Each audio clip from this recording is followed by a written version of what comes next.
नमस्कार प्यारे दर्शकों, स्वागत है आपका हमारे आध्यात्मिक YouTube चैनल जीवन उपदेश पर। आज हम श्रीमद् भगवद गीता के 6ठे अध्याय ध्यान योग की विस्तार पूर्वक चर्चा करेंगे। ये अध्याय योग के वास्तविक स्वरूप को प्रकट करता है। श्री कृष्ण अर्जुन को बताते हैं कि ध्यान के माध्यम से मनुष्य कैसे आत्म साक्षात्कार कर सकता है और परमात्मा के साथ एकाकार हो सकता है। ध्यान योग को समझने से पहले हमें ये जानना होगा कि ये अध्याय पिछले अध्यायों के योग, कर्म, ज्ञान और संन्यास के विचारों को जोड़ता है। यहाँ श्री कृष्ण बताते हैं कि योगी कौन है, कैसे वो संसार में रहते हुए भी निरपेक्ष रहता है और कैसे ध्यान से आत्मा और परमात्मा का मिलन होता है। अनाश्रितः कर्मफलं कार्यं कर्म करोति यः स सन्यासी च योगी च न मिरग्निर न चाक्रियः। यहाँ श्री कृष्ण कहते हैं, वो व्यक्ति सच्चा योगी है जो कर्म करता है लेकिन फल की अपेक्षा नहीं करता। सरल शब्दों में, जो बिना किसी लालच के अपने कर्तव्य का पालन करता है, वही सच्चा योगी है। श्री कृष्ण कहते हैं, उद्धरेदात्मनात्मानं नात्मानमवसादयेत्।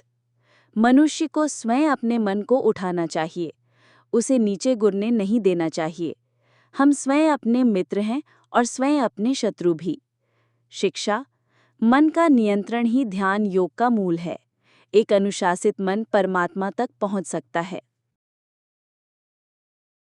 अब श्री कृष्ण ध्यान की प्रक्रिया बताते हैं।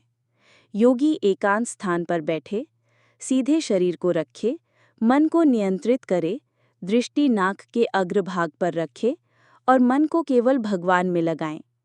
युञ्जनेवं सदात्मानं योगी नियतमानसः शांतिं निर्वाण परमां मत्संस्थामधिगच्छति। ध्यान करते हुए योगी परम शांति और मुक्ति को प्राप्त करता है। जीवन में प्रयोग: आप दिन में कुछ समय ध्यान के लिए निकालें, अपनी सांसों पर ध्यान दें, मन को एकाग्र करें। जब योगी का मन वश में हो जाता है और वह संसार से ऊपर उठ जाता है, तो उसे समाधि की अवस्था प्राप्त होती है। जैसे एक दीपक बिना हवा के स्थिर जलता है, वैसे ही योगी का मन भी ध्यान में स्थिर हो जाता है। श्री कृष्ण बताते हैं, योगी वो है जो सब में भगवान को देखता है और सभी को समान समझता है।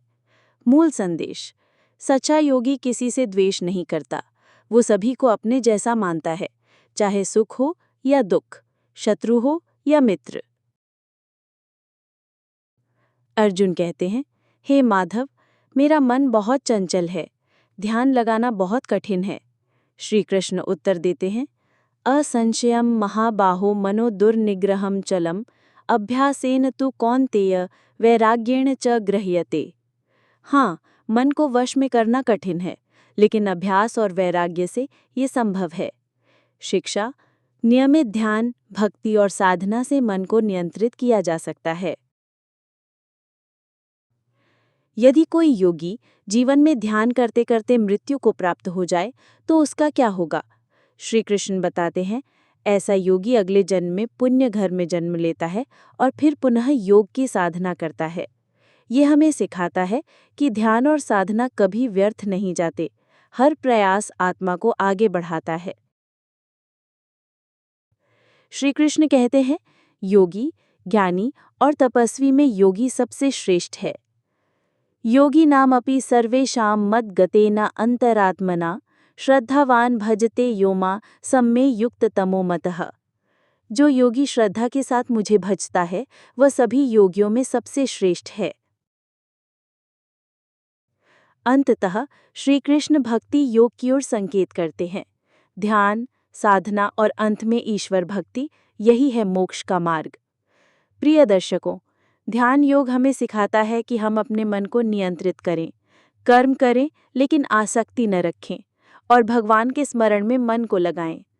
अगर आप भी अपने जीवन में शांति, स्थिरता और ईश्वर से जुड़ाव चाहते हैं तो रोजाना 10-15 मिनट का ध्यान अवश्य करें। ध्यान योग केवल साधना नहीं, जीवन की कला है। श्री कृष्ण ने अर्जुन के माध्यम से हम सभी को यही उपदेश दिया है। आपको ये वीडियो कैसा लगा, कृपया कमेंट में ज़रूर बताएं। वीडियो को लाइक, शेयर और चैनल जीवन उपदेश को सब्सक्राइब करना न भूलें। हम जल्द ही लेकर आएंगे भगवद गीता का अध्याय 7, ज्ञान विज्ञान योग।